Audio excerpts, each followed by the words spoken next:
Class 12th पाठ्यपुस्तक आरोह भाग 2 कविता आत्मपरिचय और कवि का नाम है हरिवंश राय बच्चन। आज हम इस कविता आत्मपरिचय का संदर्भ एवं प्रसंग सहित व्याख्या को समझने का प्रयत्न करेंगे। पहले पैराग्राफ को देखते हैं। मैं जग जीवन का भार लिए फिरता हूँ, फिर भी जीवन में प्यार लिए फिरता हूँ। कवि हरिवंश राय बच्चन जिसमें कह रहे हैं कि मैं संसार भर के दबावों को, सांसारिक भार को लिए फिरता हूँ, अर्थात मेरे ऊपर तमाम दुनियावी बंदिशें हैं, फिर भी मैं सबको स्नेह देता हूँ, फिर भी मैं प्यार लिए फिरता हूँ, मतलब मैं सबको ममता और स्नेह देता हूँ, सब में मैं प्रेम बांटता हूँ। मतलब कवि के कहने का आशय यह है कि उसका जीवन प्रेम की ऊर्जा से संचालित है। आगे कवि कह रहा है, कर दिया किसी ने झंकृत जिनको छूकर मैं सांसों के दो तार लिए फिरता हूँ। कवि कहते हैं कि मैं उन सांसों के तार लगे हृदय रूपी वाद्य को लिए हुए हूँ।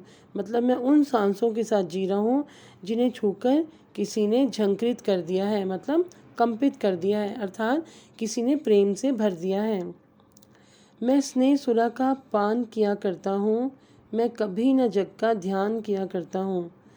कवि कह रहे हैं आगे कि मेरा जो मन है प्रेम की मदिरा का, स्नेह सुरा क्या हो गया, प्रेम की मदिरा का पान करता है, अर्थात मैं प्रेम रूपी मदिरा को पीता हूँ। मैं इस दुनिया की रीति रिवाजों को, बंधन जो हैं उनका ध्यान नहीं करता। कह रहे ना, मैं कभी न जग का ध्यान किया करता हूँ, मतलब संसार का मैं ध्यान नहीं करता, मतलब मैं अपनी मस्त जीवन को जीता हूँ, उन्हें और जो संसार की बातें हैं उनकी ओर ज़्यादा ध्यान नहीं देता। आगे कह रहे हैं, जग पूछ रहा उनको जो जग की गाते, ये संसार उन्हें पूछता है जो इस संसार के गुणगान करते हैं। मैं अपने मन का गान किया करता हूँ, लेकिन मैं अपने मन का गान किया करता हूँ से उनका मतलब है कि अपने मन के गीत गाता हूँ, अपने मन की आवाज़ को सुनता हूँ, मैं अपने आप से संतुष्ट हूँ, मुझे दुनिया से कुछ भी लेना देना नहीं है। तो इन पंक्तियों में विरोधाभास दिखाई देता है। एक तरफ तो कवि ये कह रहे हैं कि मैं जग के इस संसार के जो बोझ हैं उनको लेके फिर रहा हूँ, और दूसरी ओर वो कह रहे हैं कि मैं सिर्फ अपने में मस्त रहता हूँ, अपने मन का गान करता हूँ। तो इन पंक्तियों में कहीं ना कहीं विरोधाभास भी दिखाई देता है।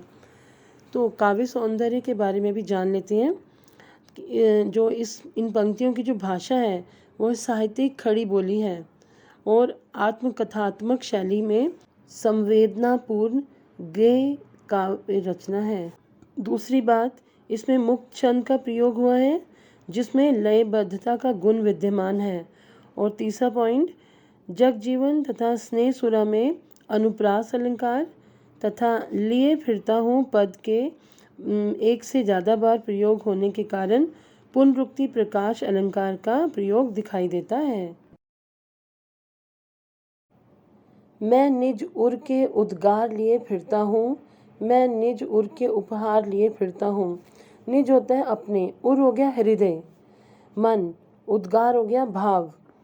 तो कवि इसमें कह रहे हैं कि मैं अपने हृदय के उद्गार, अर्थात अपने हृदय के जो भाव हैं, मतलब हृदय की जो वाणी है, जो मेरे मन के भाव है, मेरी वाणी है, उसे अभिव्यक्त करना चाहता हूँ, उसे लेकर घूमता हूँ, मतलब उसे अभिव्यक्त करना चाहता हूँ, लोगों को बताना चाहता हूँ, लोगों में प्रेम फैलाना चाहता हूँ। मैं निज उर के उपहार लिए फिरता हूँ, मतलब मेरे निज मतलब अपने, उर हो गया हृदय, और हृदय में जो उपहार मतलब प्रेम रूपी जो उपहार है उसे लेकर घूमता हूँ, अर्थात मैं दूसरों में प्रेम बांटना चाहता हूँ। है ये अपूर्ण संसार न मुझको भाता, भाता का अर्थ होता है अच्छा लगना। तो कहता है अपूर्ण हो गया जो पूरा ना हो। तो ये कहता है, कवि कह रहा है कि ये संसार जो अपूर्ण है, जो पूरा नहीं है, इसलिए मुझे अच्छा नहीं लगता। ना मुझको भाता का मतलब ये मुझे अच्छा नहीं लगता, मतलब कवि को संसार में अपूर्णता दिखाई देती है, मतलब कमी दिखाई देती है कि यहाँ पर प्रेम का अभाव है, लोग एक दूसरे की बुराइयाँ करते हैं, लोग गलत सोचते हैं दूसरों के लिए, दूसरों को दबाने की कोशिश करते हैं, या जो भी जिस भी तरह की बुराइयां संसार में फैली हैं, पूरी तरह अच्छाइयाँ नहीं है, इसलिए ये अपूर्ण है। तो इसीलिए कवि कह रहे हैं, ये अपूर्ण संसार न मुझको भाता।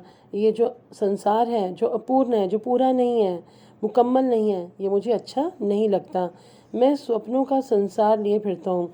मतलब कवि के हृदय में जो सपने हैं संसार को लेके, कि संसार कैसा होना चाहिए, संसार में किस तरह सबके मन में भाईचारा और प्रेम की भावना होनी चाहिए, ऐसे सपनों को लेकर मैं इस संसार में घूमता हूँ। मैं जला हृदय में अग्नि दाह करता हूँ। दाह का मतलब होता है जलना। कहता है मैं अपने हृदय में अग्नि जलाकर, मतलब ऐसी अग्नि जलाकर कि संसार को कैसे पूर्ण बनाया जाए, यह लोगों को किस तरह अच्छाई और भले रास्ते पर चलना सिखाया जाए, ऐसी अग्नि को अपने हृदय में जलाकर खुद उसमें जलता हूँ। सुख दुख दोनों में मग्न रहा करता हूँ, और जो सुख और दुख जो जीवन में मेरे आती हैं, मैं उनमें मस्त रहता हूँ। मग्न रहना मतलब मस्त रहना, मैं उसी में मस्त रहता हूँ। अर्थात कवि ये कहना चाहता है कि वे सुख दुख में एक समान रहा करता है। जग भव सागर तरने को नाव बनाए, मैं भव मौजों पर मस्त बहा करता हूँ। जग हो गया संसार, भव सागर हो गया संसार रूपी सागर।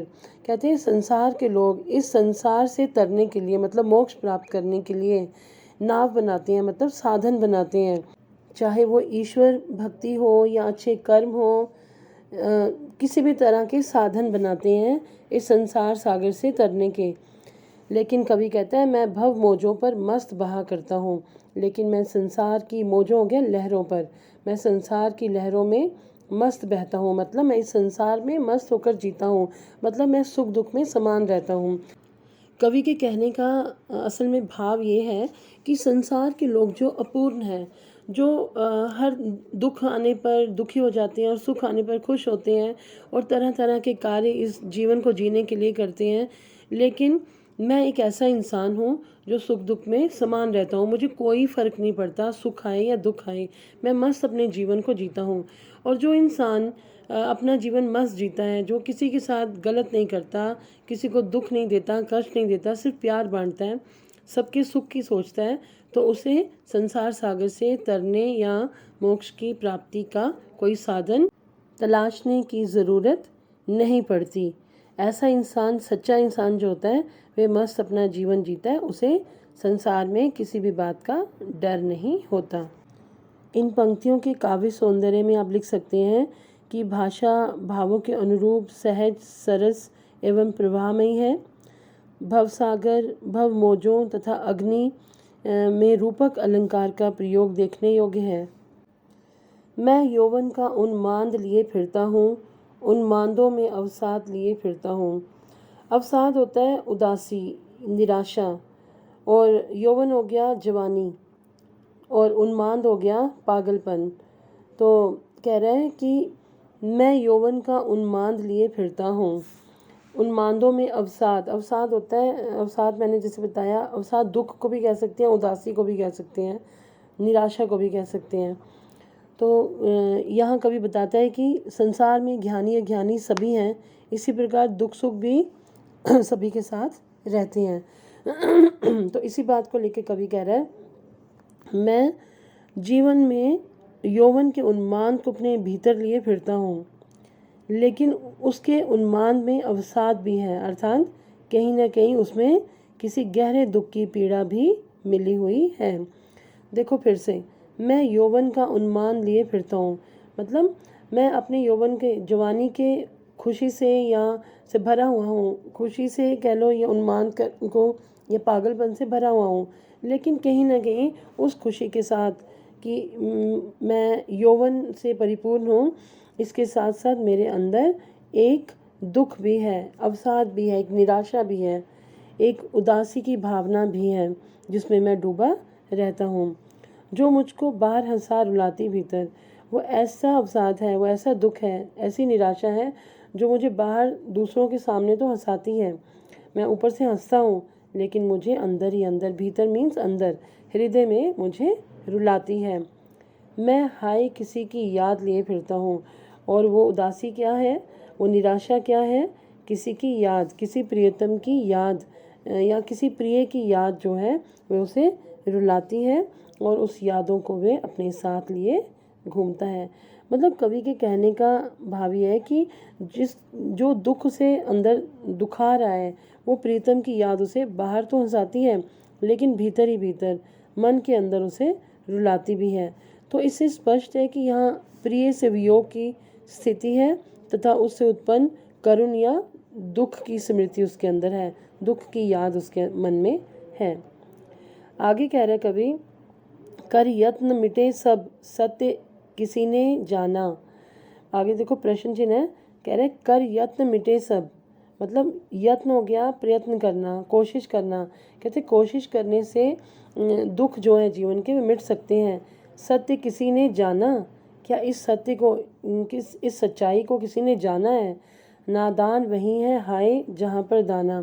क्या कह रहे कवि कि जहाँ पर नादान होते हैं, नासमझ लोग होते हैं और वहाँ पर बुद्धिमान भी होते हैं। मतलब उल्टा समझाने का उसका तरीका ये, कहने का भाव उसका इस पंक्ति द्वारा ये है कि जहाँ पर अक्लमंद लोग होते हैं, बुद्धिमान लोग होते हैं, वहाँ पर नासमझ लोग भी इस जीवन में आपको देखने को मिल जाते हैं। फिर मूढ़ न क्या जग जो इस पर भी सीखे। कहते हैं फिर मूढ़ होता है मूर्ख, तो फिर ये संसार मूर्ख नहीं है जो ये सब जानते हुए भी कि बुद्धिमत्ता के साथ साथ नासमझी भी लोगों में भरी पड़ी है। तो फिर वो मूर्ख ही है कि वे सब कुछ जानते हुए भी, संसार की हर बात को जानते हुए भी वे उससे सीखता नहीं है। अर्थात कवि ये कहना चाहता है कि जहाँ सब कुछ उपलब्ध है वहीं खालीपन भी है। कवि यहाँ संसार के अजीब रवैये की बात कह रहा है, अजीब जो रंग ढंग है लोगों का कि सब कुछ जानते हुए भी वे नासमझ बने हुए हैं, उस बात को लेके वो कहता है कि ये जानते हुए भी कि जहाँ पर बुद्धिमत्ता आप लोगों में है, लोग बुद्धिमान हैं, वहाँ वे कहीं ना कहीं नासमझी भी तो उनके अंदर है कि वे संसार की सार्थकता को समझते नहीं हैं कि ये संसार जो है भ्रमों से भरा हुआ है और वे जो लोग हैं यहाँ पर संसार के, वे भ्रमों में उलझे पड़े हैं। तो वे मूर्ख ना कहूँ उनको तो और क्या कहूँ। इसीलिए कवि कहता है कि वे सीखे गए ज्ञान को भूलने की कला सीख रहा है। मतलब क्या कि कवि अपनी पुरानी स्मृतियों को, पुरानी यादों से पीछा छुड़ाना चाहता है क्योंकि कहीं ना कहीं वे उसे पीड़ा देती हैं। पंक्तियों का काव्य सौंदर्य इस प्रकार होगा। पहला पॉइंट इसमें आप देंगे कि भाषा सहज सरस एवं प्रवाहयुक्त है, साहित्यिक खड़ी बोली का प्रयोग हुआ है। दूसरा पॉइंट, उन्मादों में अवसाद, पद में विरोधाभास अलंकार का प्रयोग दिखाई देता है। इसी तरह बाहर हंसा रुलाती भीतर एक अन्य विरोधाभासी स्थिति है। थर्ड पॉइंट, मिटे सब सत्य किसी तथा किसी की में अनुप्रास अलंकार है। फोर्थ पॉइंट, कथन शैली आत्म अभिव्यक्ति परक है। मैं और जग और कहाँ का नाता, मैं बना बना कितने जग रोज़ मिटाता। यहाँ पर नाता का अर्थ आएगा रिश्ता, जग हो गया संसार, मिटाना तो पता है मिटा देना, ख़त्म कर देना। कहता है कवि कविता के इस अंश के माध्यम से कवि ये बताना चाहता है कि संसार से उसका संबंध जो है वो चिरस्थायी नहीं है, बहुत पुराना नहीं है, क्योंकि उसका अपना एक अलग अस्तित्व है और संसार का अस्तित्व उसकी तुलना में बिल्कुल भिन्न है। इसीलिए वे कहते हैं कि मैं और जग और, मैं कुछ और हूँ, मेरा अस्तित्व कुछ और है और इस संसार का अस्तित्व कुछ और।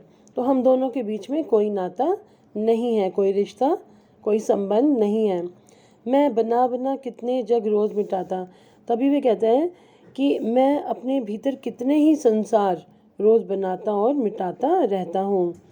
जग जिस पृथ्वी पर जोड़ा करता वैभव, मैं प्रति पग से उस पृथ्वी को ठुकराता हूँ।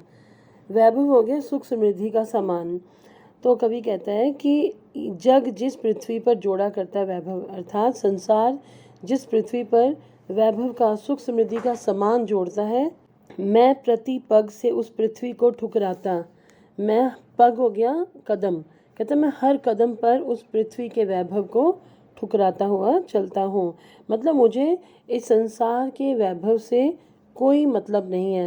वे संसार के भौतिक वैभव को तो छोटा समझता है, तुच्छ समझता है, तभी वे कहता है कि मैं प्रति पग से उस पृथ्वी को ठुकराता, कि जिस पृथ्वी पर लोग वैभव का सामान, सुख का सामान जोड़ते हैं, इकट्ठा करते हैं, उसमें खुशी प्राप्त करते हैं, मैं उस सारे सुख समृद्धि वाले सामान को इस पृथ्वी पर ठुकरा देता हूँ। मतलब वे मेरे सामने कोई मान्यता नहीं रखते।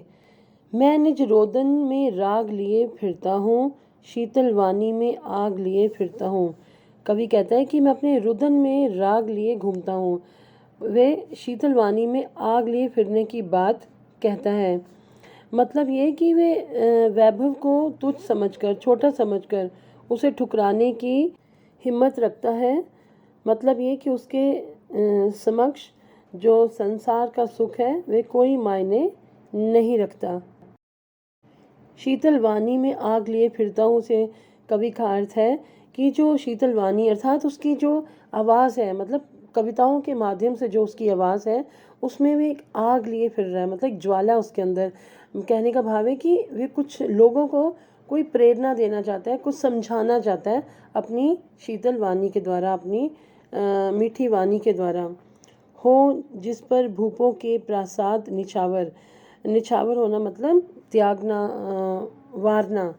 प्रसाद हो गया महल, भूप हो गए राजा। तो कहते हैं जिन पर राजाओं के महल भी निछावर कर दिए जाएं, मैं वे खंडर का भाग ले फिरता हूँ।